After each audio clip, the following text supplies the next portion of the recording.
वहीं नामकुम में ठीक होली के त्यौहार के पहले और होली के त्यौहार के दौरान जो घटना हुई है उसने हर किसी को सोचने पर मजबूर कर दिया है कि आखिर एक युवक की जान चली गई और कई लोग घायल हैं और दर्जन भर से ज़्यादा लोग अभी भी गिरफ्तार कर लिए गए हैं। लेकिन इस मामले को लेकर अभी भी लोगों के मन में काफ़ी आक्रोश है।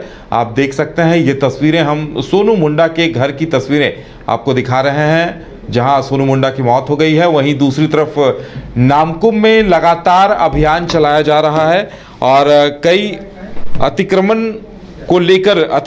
अवैध अतिक्रमण को लेकर भी अभियान चलाया गया है। और ज़्यादा जानकारी के लिए इस वक्त हमारे साथ हमारी संवाददाता अलीसा जुड़ गई हैं। अलीसा, क्या कुछ हुआ आज? क्योंकि लगातार वहां देखिए एक दिन पहले धरना प्रदर्शन हो रहा था, कई लोगों को गिरफ्तार किया गया है, अब आगे बुलडोजर भी वहां पर चल रहे हैं, अवैध जो दुकानें हैं, अवैध होटल्स हैं, उन्हें ध्वस्त किया जा रहा है। क्या कुछ कह रहे हैं लोग?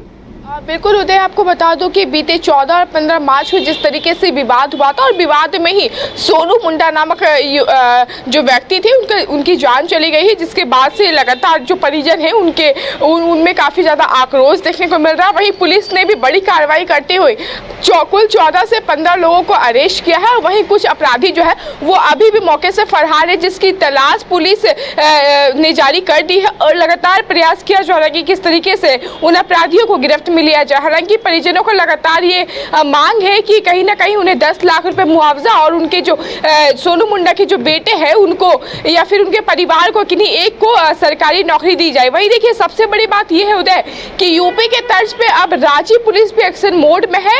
आपने देखा होगा तस्वीरों में साफ तौर पे कि किस तरीके से बुलडोजर के सहारे पहले तो दुकान को ध्वस्त किया गया, वो राजू भोजनालय जहाँ पे भोजन के आड़ में शराब परोसा जाता था और उस शराब से ही विवाद शुरू हुआ है। जब हमने आसपास के लोगों से बात करी तो लोगों का साफ तौर पे ये साफ कहना था कि कहीं ना कहीं ये जो विवाद है वो शराब की वजह से हुआ करता था। सामने ठीक 200 मीटर के दायरे पे एक ठेका भी था, ठेके से ही शराब लाया जाता था और भोजनालय में ही वो शराब को जो है वो परोसा जाता। तो देखिए ऐसे में बड़ी सवाल खड़ी करती है उदय, क्योंकि कहीं ना कहीं वो जो नामकुम वाली रोड है वो हाईवे टाटा को भी होकर जाती है, तो कई आला अधिकारी भी उस रोड से गुजरते हैं और ऐसे में खुलेआम जिस तरीके से शराब परोसा जाता था तो ये बहुत बड़ी बात है। और जिस जमीन पे वो दुकान थी वो कहीं ना कहीं गवर्नमेंट की जमीन थी, रेलवे की जमीन थी, तो उसे ध्वस्त कर दिया गया है, उसे गिरा दिया गया है। अब ऐसे में बड़ी सवाल खड़ी होती है कि कब प्रशासन जो और आरोपियों को वो पकड़ेंगे, क्योंकि परिजन लगातार मांग कर रहे हैं। बीते दिन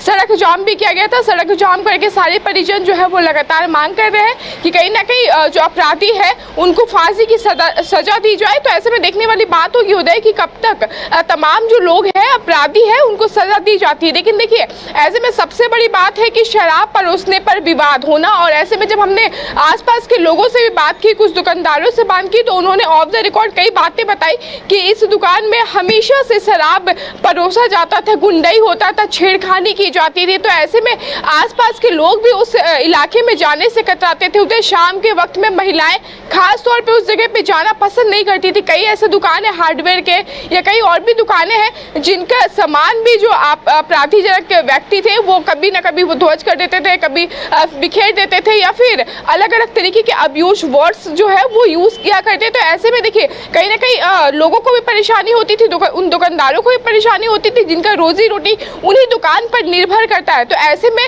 अब उस दुकान के ध्वस्त होने पे कहीं ना कहीं एक बड़ी कामयाबी कह सकते हैं पुलिस की, क्योंकि वो दुकान नष्ट होने के बाद विवाद अब शायद नहीं होगी और आगे वाले समय में देखने वाली बात होगी कि पुलिस भी कब तक और अपराधियों को गिरफ्त में लाती है। लेकिन ये देखिए एक बात है, एक तरफ जहां आदिवासी समाज कड़ी कार्रवाई की मांग कर रहा है, वहीं आरजेडी नेता कैलाश यादव भी पहुंचे थे। मतलब दोनों ही खेमे, आदिवासी समाज के नेताओं का कहना है कि हमारे साथ नाइंसाफी हुई है। अब यादव समाज के नेता कैलाश यादव आरजेडी नेता है, वो पहुंचे, कह रहे हैं कि जबरन गिरफ्तार कर लिया गया है। तो इस मामले पर सियासत भी बढ़ चढ़कर होती नजर आ रही है।